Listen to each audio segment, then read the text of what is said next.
Good morning दोस्तों। जैसे कि परीक्षा प्रश्न पत्र 2026 के एक प्रैक्टिस सेट की बात करते हैं, जो मैंने एक प्रैक्टिस सेट बनाया है। ये मेरा लगातार चौथा प्रैक्टिस सेट है। तो पहले इसमें बहुविकल्पी प्रश्न की बात करते हैं, जिसमें कह रहा है यदि कोई दो त्रिभुज एक दूसरे को पूर्णतः ढक लेते हैं तो वे आपस में क्या कहलाते हैं। तो इसका ऑप्शन है सर्वांश। दूसरा है -1/2 और 1/3 और 1/2 के मध्य एक परिमेय संख्या बताइए। तो दो मध्य कोई भी परिमेय संख्याओं के बीच निकालने के लिए हम क्या करते हैं, जैसे कि हम जानते हैं कि ऋणात्मक और धनात्मक के बीच मध्य, तो धनात्मक ऋणात्मक हो, यहाँ पर ऋणात्मक धनात्मक है, तो इनके मध्य निकालने के लिए इनका दोनों का योग कर लेते हैं और योग करने के बाद इनका 1/2 कर देते हैं। ठीक है ना। तो करने के बाद क्या आता है,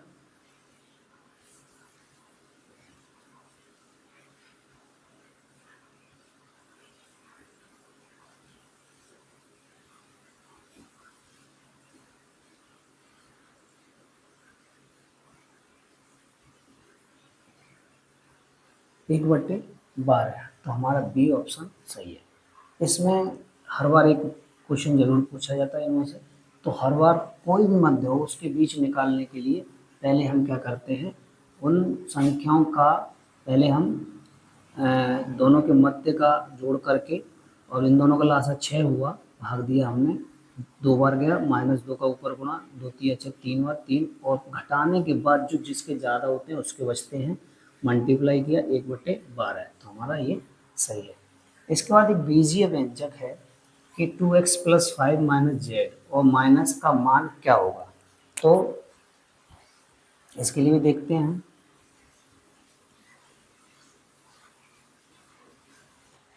इसके लिए 2x + y - z माइनस कोष्टक के बाहर जो भी चिन्ह होता है उसका अंदर मल्टीप्लाई हो जाता है। जब खोलते हैं उसको 3x - y - 2z, क्योंकि मल्टीप्लाई में क्या होता है, माइनस माइनस प्लस हो जाता है, माइनस प्लस माइनस और प्लस माइनस माइनस और प्लस और प्लस प्लस हो जाता है। इन चीज़ों का हमें विशेष ध्यान देना पड़ता है। फिर बीजीय व्यंजक में क्या होता है, चर अचर राशियों को चर चर के साथ ही जोड़ते हैं। जैसे x का राशि को x के साथ ही जोड़ेंगे और घटाएंगे। तो इनमें देखा जो ज़्यादा जिसकी वैल्यू होती है, जैसे ऋणात्मक है तो ऋणात्मक की वैल्यू ज़्यादा है, कितनी ज़्यादा है, 1 को लिखो या नहीं लिखो। फिर बाई का हमने देखा, बाई की प्लस माइनस की हैं, दोनों कट गए। -z में से देखा दोनों ऋणात्मक हैं, इसलिए दोनों जुड़ करके ये हमारा -x - 3z। तो डी ऑप्शन इसमें सही है। पूर्ण संख्याओं के लिए गुणात्मक तस्मक का अव्यय होता है। पूर्ण संख्याओं के लिए गुणात्मक तत्समक, गुणात्मक में क्या होता है कि हमारा माइनस का 1। अब देखिए किसी भी गुणात्मक करते हैं किसी भी संख्या का तो उसका मान 1 ही आता है। ठीक है। और योगात्मक पूछेगा तो योगात्मक में 0 होता है। अब फिर से इसमें अभी देखो परमेय संख्याओं का दिया है कि परमेय संख्या में कौन सी सबसे छोटी है। हर बार एक क्वेश्चन पूछा जाता है इसमें परमेय संख्याओं में से। अब इसमें हमें छोटी बड़ी पता करने के लिए पहले ये भी पता होना चाहिए कि भिन्न किस तरह की है, परमेय या परमेय संख्या किस तरह की है। ठीक है ना। परमेय परमेय संख्याओं के अंतर्गत ही भिन्न आती है। भिन्न हमारी उचित, अनुचित और मिश्रित होती हैं।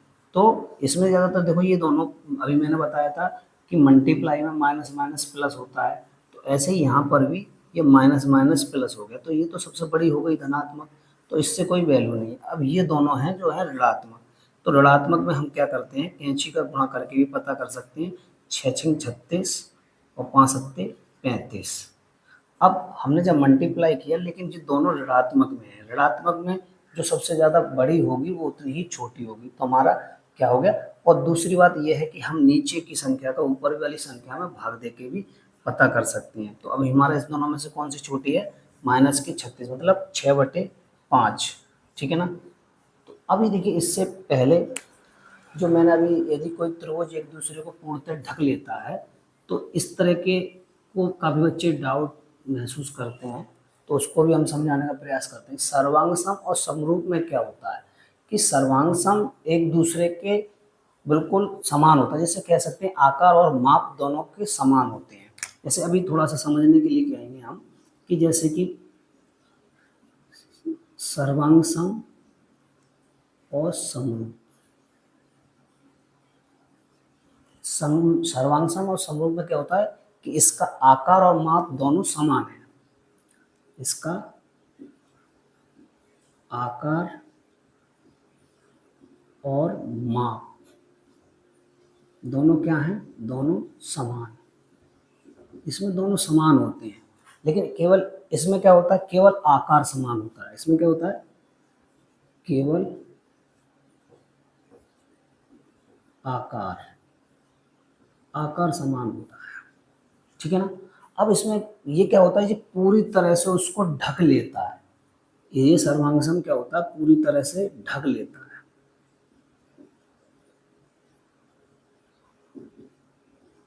पूरी तरह से ढक लेता है, और इसमें जरूरी नहीं है, इसमें जरूरी नहीं है कि वो ढक रहा है या नहीं, जरूरी नहीं है, ठीक है ना।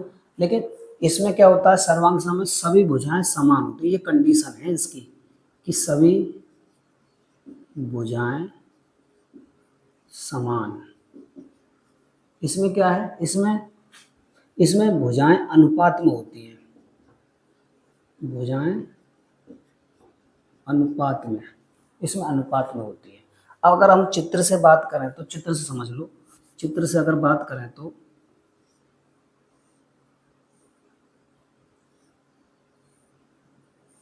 ये है, आकार माप दोनों का समान, जैसे कि मैंने मान लिया ए बी सी और जी पी क्यू और आर, इनमें इनका जो आकार है एक दूसरे का बिल्कुल समान होगा। अब बात करें आकार की, जैसे कि ए बी बराबर होगा पी क्यू के, बी सी बराबर होगी क्यू आर के, और ए सी बराबर होगी पी आर के। क्या बनाना है, आकार और माप दोनों का समान। पूरी तरह से इसको अगर यहाँ पर रखेंगे तो पूरी तरह ढक लेंगे, सभी भुजाएं आप देख रहे हैं समान है। लेकिन इसमें क्या होता है, केवल आकार समान होता है। कहने का क्या मतलब है, अगर मैं बात करूँ तो जैसे कि ये है इस तरह का, और इसी के अंदर एक और मैंने इसका आकार दे दिया, आकार दोनों का एक जैसा है, समान है, एक जैसा है। जरूरी नहीं है क्या पूरी तरह से ढक रहा है, नहीं, ये छोटा है बड़ा है, भुजाएं का अनुपात में होता है। जैसे कि बात करें तो A B C P Q और आर, तो ए बी अनुपात पी क्यू, ठीक है ना। ए सी का अनुपात होगा ए सी का पी आर बराबर बी सी का क्यू आर। ये एक अनुपात में होता है, इस चीज का हमें विशेष ध्यान देना है, और आपको इन दोनों में कभी कंफ्यूजन नहीं होगा, ठीक है ना। अब बाकी भुजाओं की माप 4 मीटर एवं 25 सेंटीमीटर, आयत का क्षेत्रफल ज्ञात कीजिए। देखिए ज़्यादातर बच्चे बहुत गलतियां करते हैं इसमें। सबसे पहले जो चीज़ हमें, प्रश्न तो लिखना नहीं होता, लेकिन जो चीज़ दे रखी है उसको लिखना होता है। कि जैसे कि दिया है, क्या क्या दिया है, आयत की भुजाओं की माप, आयत की भुजाओं की माप, जो चीज़ दे रखी है उसे लिख लेते हैं। आयत की भुजाओं की माप 4 मीटर और 25 सेंटीमीटर। अब देखिए यहाँ पर मेन चीज़ क्या है कि कभी भी हमें कोई सा भी सवाल आए, भुजाएं एक जैसी होनी चाहिए। ये मीटर में, ये सेंटीमीटर, इसको हम चेंज कर लेते हैं। 4 इंटू 100 सेंटीमीटर बराबर 400 सेंटीमीटर। अब दोनों एक जैसी हो गई। फिर हमसे क्या पूछा, क्षेत्रफल ज्ञात कीजिए। तो क्षेत्रफल के लिए हम जानते हैं आयत का क्षेत्र बराबर होता है, इसी के नीचे लिख लेंगे, या अब यहीं लिख देता हूँ मैं, लिखना पड़ता है इसमें थोड़ा सा, जल्दी स्पीड बढ़ाएंगे, टाइम होता नहीं। आयत का क्षेत्रफल बराबर लंबाई गुणा चौड़ाई। अब लंबाई गुणा चौड़ाई तो है नहीं, लेकिन भुजाएं दो हैं तो दोनों को हम उसमें रख देंगे। लंबाई हमारी 400 और 25।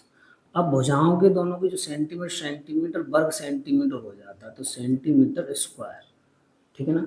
अब 25 चौका 100 और 2 जीरो और सेंटीमीटर स्क्वायर। कभी कभी क्या होता है कि हमें इसमें आंसर, जैसे कि वैसे तो सही है, अगर इसमें परिवर्तन करना चाहें जैसे सेंटीमीटर से मीटर में, तो हम भाग दे देते, लेकिन आंसर आपका ठीक है। अब आगे चलते हैं।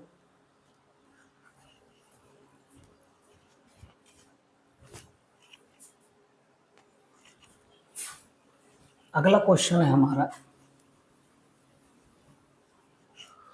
अगला क्या है कि 83 अंकों को परस्पर बदलने से प्राप्त संख्या को मूल संख्या से घटाने पर कौन सी संख्या प्राप्त होगी। तो देखिए ये इसमें भी क्या करेंगे हम, इसमें भी दे रखा है 83 के अंकों को परस्पर बदलने में जो पहली कंडीशन है उसको लिखना पड़ेगा हमें।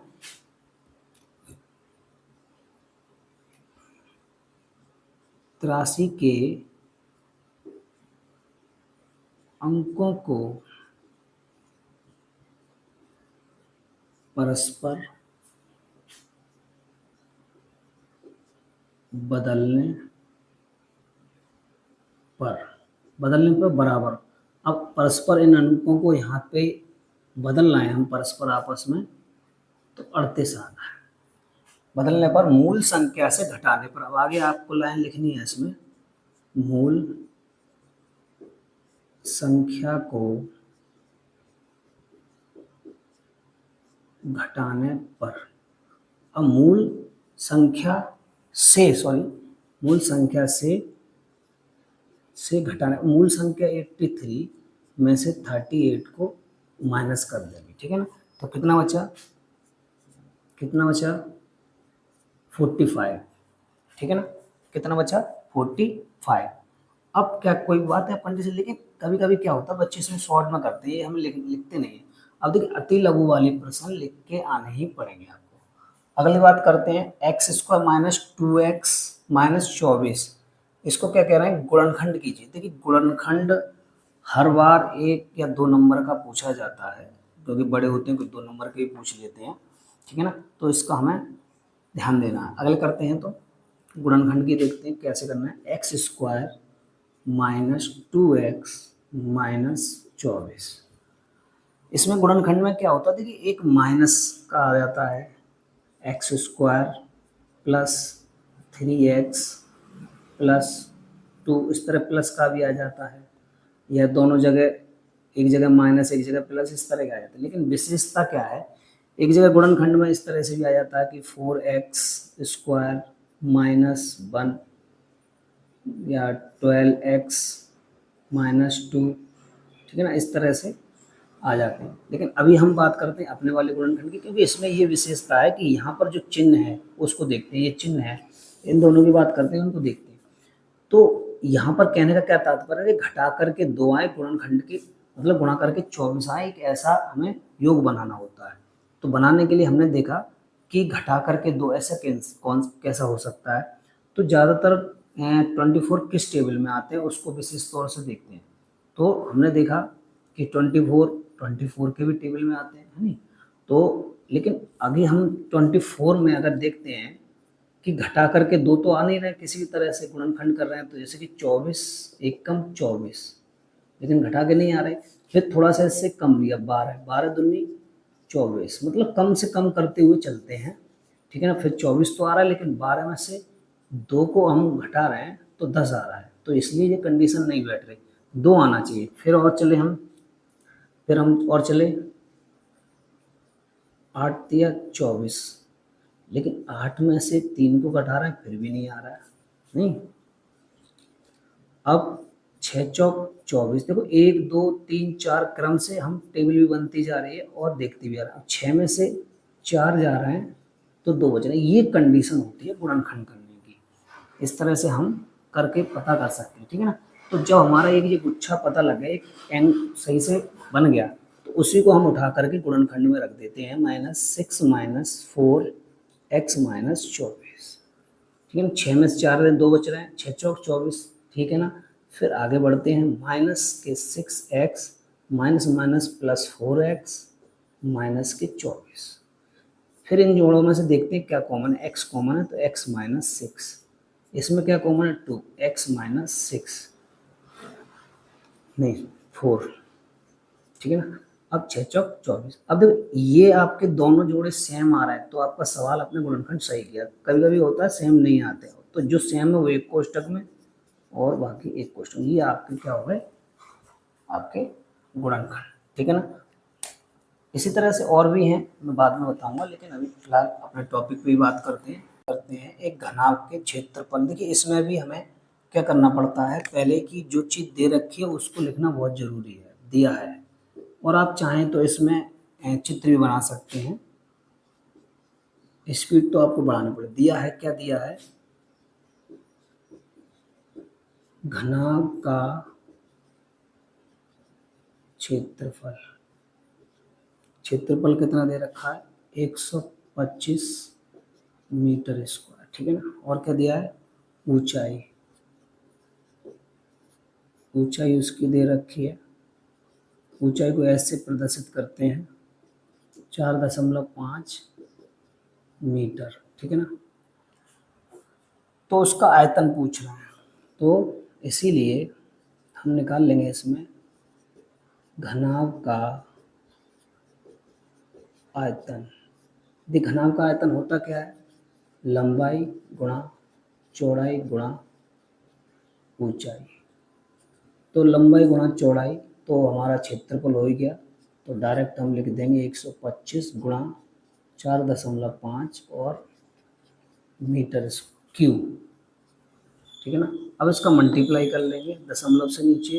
इसको किसी भी तरह से आप जैसे चाहें वैसे मल्टीप्लाई कर सकते हैं। अगर मैं इसको काटना चाहूँ समान संख्या से काट भी सकता हूँ, जैसे कि 5 ने 45 और 5 दूनी 10, 9 का मल्टीप्लाई किया मैंने, 9 पंजे 45, 9 दूनी 18 और 9 एकम 9, 1125/2। अब 2 का मैंने इसमें काट दिया, 2 पंजे 10, 2 छः 12 और 2 चौक और 2 से फिर काट दिया, 2 छः 12, 2 दूनी 4 और 2 पंजे 10, 562.5 और मीटर क्यूब। अतः करके भी लिख सकते हैं और चित्र बनाना चाहो इसमें हम चित्र भी बना सकते हैं, दिखा सकते हैं उसको कि इस तरह से।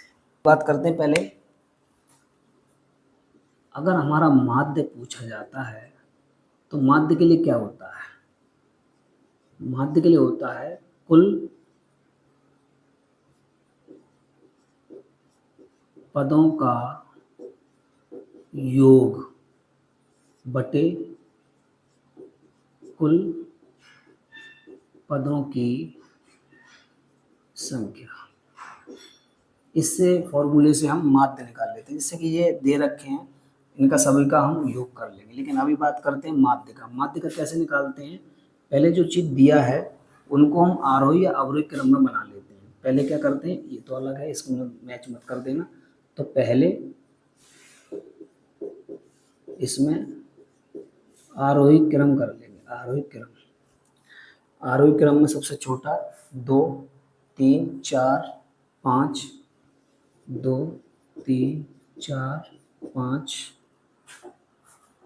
5 5 के बाद 9 11 12, 9 11 12। फिर काउंटिंग करते हैं 1 2 3 4 5 6 7, n बराबर 7। 7 क्या है, एक विषम है। जब यहाँ पर ये कंडीशन होती है, सम विषम के लिए फॉर्मूला अलग अलग होता है, तब हम उस समय पर माध्यिका निकालते हैं, माध्यिका निकालते हैं। माध्यिका होती है n+1/2 वां पद, ठीक है ना। n हमारा 7 है तो 7 + 1/2 वां पद, 8/2 मतलब 4वां पद ही हमारी क्या होगी, माध्यिका। क्लियर। तो 4वां पद 1 2 3 4 तो 5 हो गई हमारी माध्यिका, ठीक है ना। अब माध्य, माध्यिका और एक अलग होता है बहुलक। तो बहुलक कभी कभी सूत्र भी पूछा जाता है, तो बहुलक ऐसे भी निकाल लेते हैं। बहुलक बराबर 3 माध्यिका 2 माध्य, ठीक है ना। इस फॉर्मूले से भी हम निकाल लेते हैं। अब लास्ट सवाल की बात करते हैं बोर्ड मास की।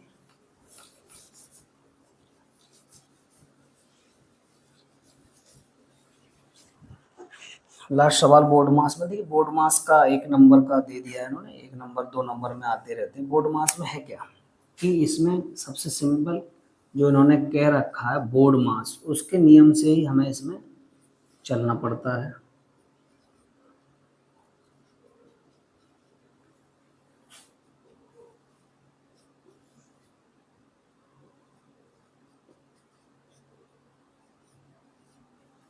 देखिए बोर्ड मास है क्या, बोर्ड मास वार भी आता है, तो पहले पहले बार फिर बोर्ड मास।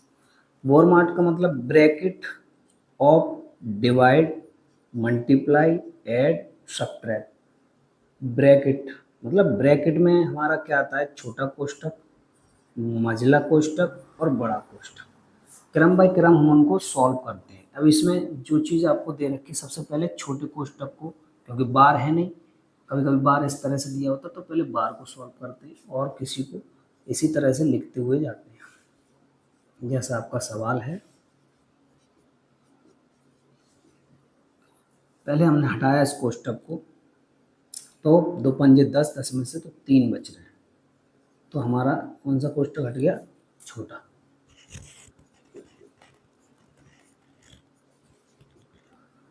अब 7 8 56 और 3, ठीक है ना, क्योंकि प्लस हो जाएगा।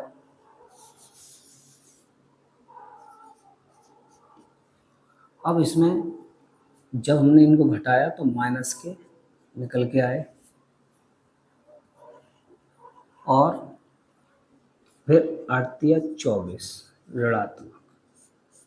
देखते हैं कि सबसे निम्न कहाँ से शुरुआत हो रही है। तो हमने देखा 30, 30 से और अगर कोई भी 35 या 36 या कहीं भी नीचे है उनको चेक करते हैं। उनको चेक करने के बाद जब नहीं है देख लिया तो 30 से हम स्टार्ट करते हैं। 30 से 35 ये हमारा वर्ग अंतराल होता है, 5 5 का रहेगा। 35 से 40, 40 से 45, 45 से 50, 50 से 55, फिर लास्ट देखते हैं कि 55 से और भी है ऊपर, मतलब 60 के लेवल में है या नहीं है। फिर देखते नहीं है तो ठीक है आगे बढ़ता है, अगर कोई मिलता है तो इसके आगे बढ़ा देते हैं। Very simple. अब इसमें होता क्या है कि इसमें 5 5 के लेते हैं। अब 30 से हम अगर काउंटिंग करें तो 30, 31, 32, 33, 34, तो 1 2 3 4 5, तो हमें मतलब 34 तक जो भी है टैली चेन इसी में बनानी है, उससे नीचे इसी क्रम में हर एक किसी का लेते हैं।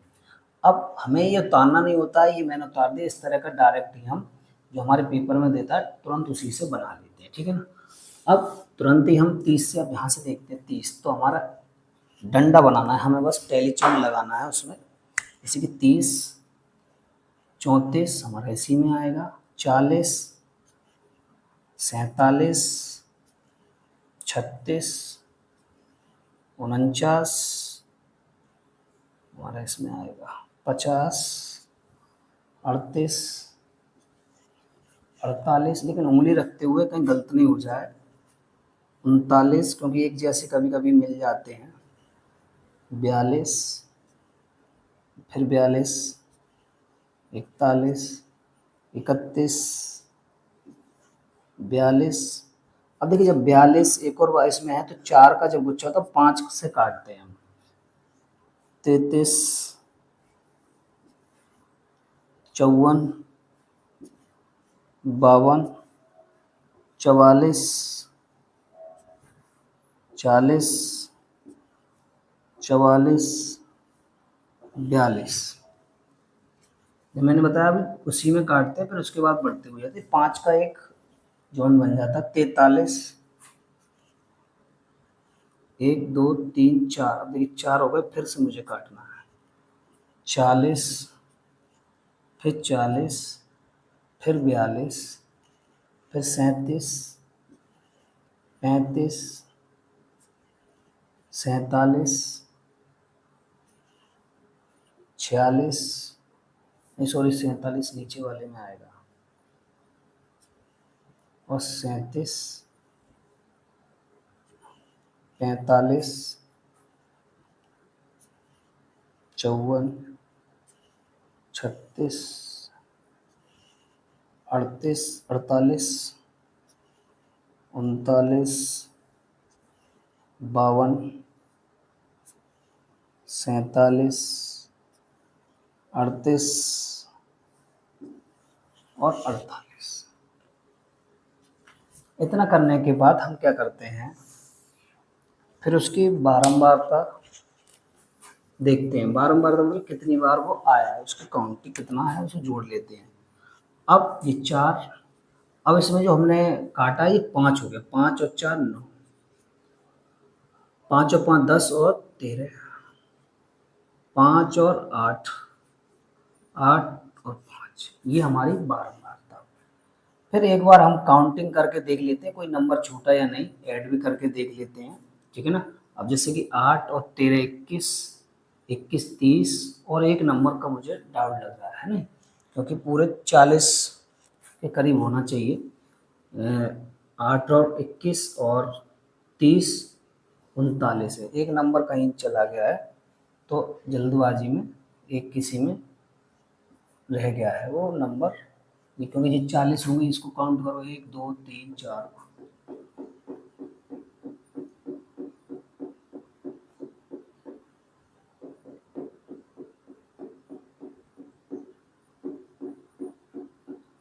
40 है पूरे, एक नंबर किसी में मिसमैच हो गया है, ठीक है ना।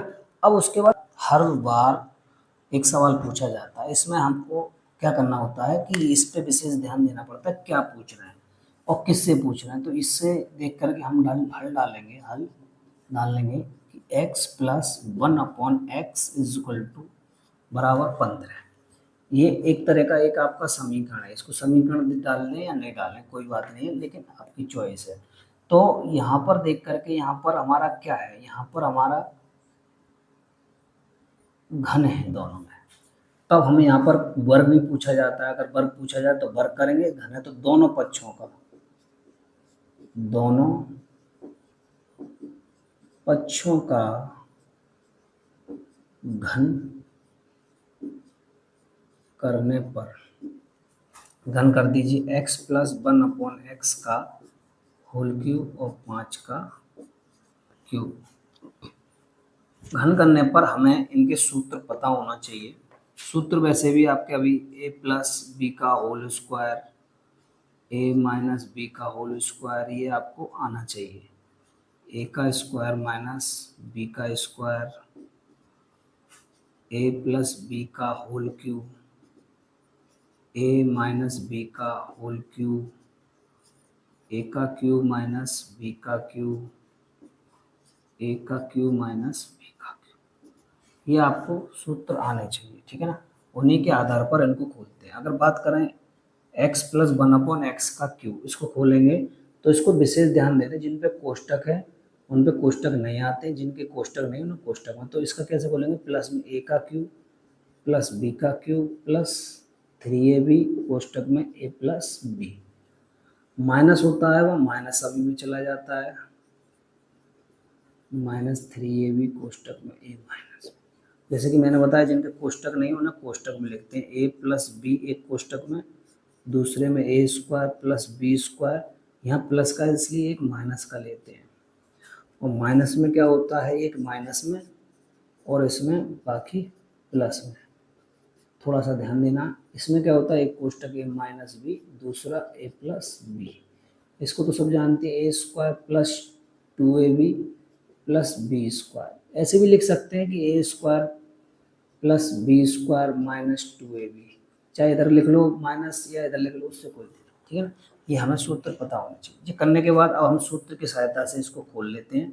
खोलने की क्या आएगा, x का क्यूब प्लस 1/x का क्यूब प्लस 3a और b कोष्टक में a प्लस बी बराबर 125। अब सॉल्व करने के लिए हमसे क्या पूछा है, इसका ही तो मान पूछ रहा है, इसको छोड़ देंगे और सॉल्व करेंगे। x से हमारा x कट गया, +3 इसका मान समीकरण 1 से हम 5 रख देंगे, 125।